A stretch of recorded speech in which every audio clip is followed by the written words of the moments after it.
Dear students, Assalamu alaikum wa rahmatullahi wa barakatuh. I am Manzur Ahmad Ganai, lecturer in history. Today our topic for 12th class students of history subject is what are the problems in using Ain-i-Akbari as a source for reconstructing agrarian history of Mughals.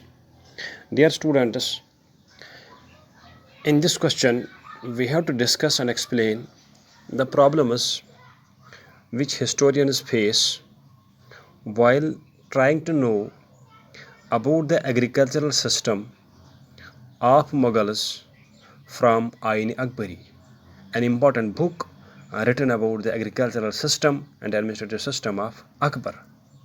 So in this book, we have to talk about the limitations and problems of Ain-i-Akbari which historians face while trying to know from this book about the agricultural system of the Mughals.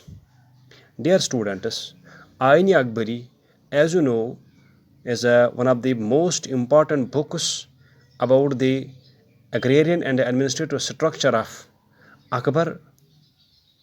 This book was written by Abul Fazl in 1598 AD after making 5 revisions into this book with the purpose to avoid any kinds of errors and mistakes.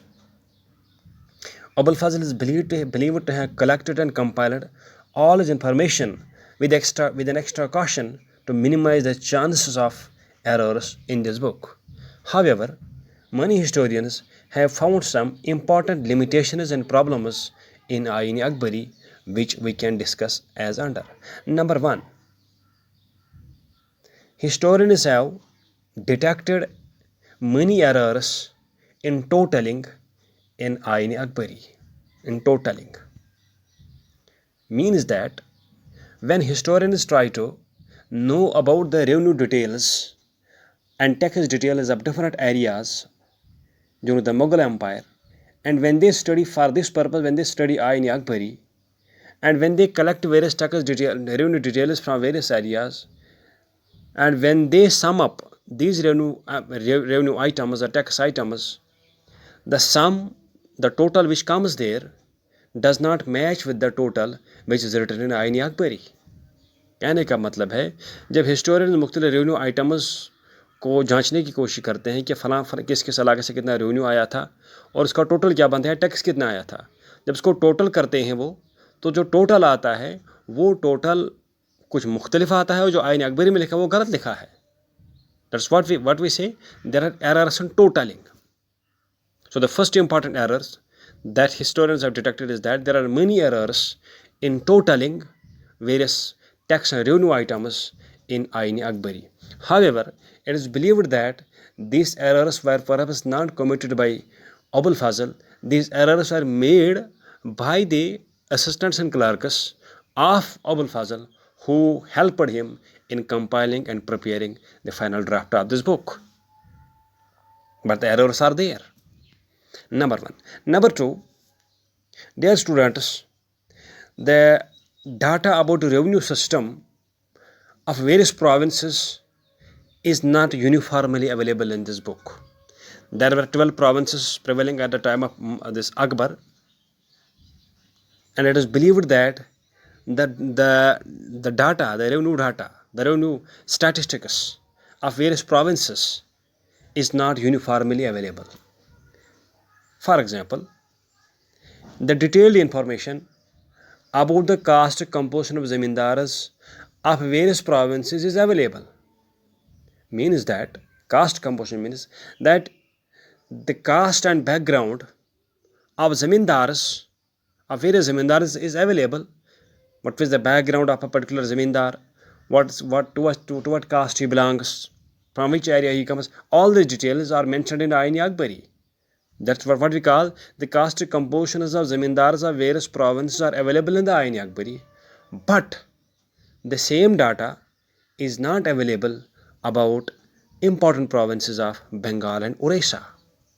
So the caste composition of zamindars is not available about Bengal and Orissa. So when historians try to know about the caste composition of zamindars in Bengal or Orissa, Ain-i-Akbari does not provide any detail about that. So this is another problem that historians have found in Ain-i-Akbari. Number 3, It is believed that while the revenue details from different sobas in Ain Akbari are available, but the equally we understand the revenue and financial details are available about various provinces.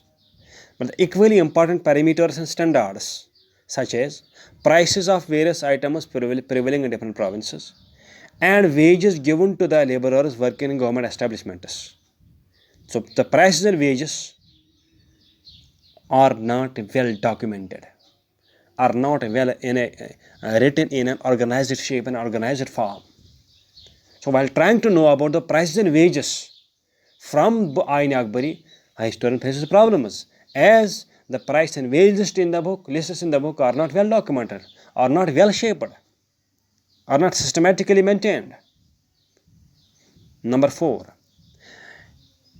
And whatever the list of prices and wages, price of various objects, various things, various commodities, and wages provided to different people working in government establishments, this courts, palaces, and other places, the wages, the list of the prices and wages that the Ain Akbari provides is mainly derived from Agra, one of the important provinces of the Mughals. And what wages and price system was prevailing in other 11 provinces, that detail is not available.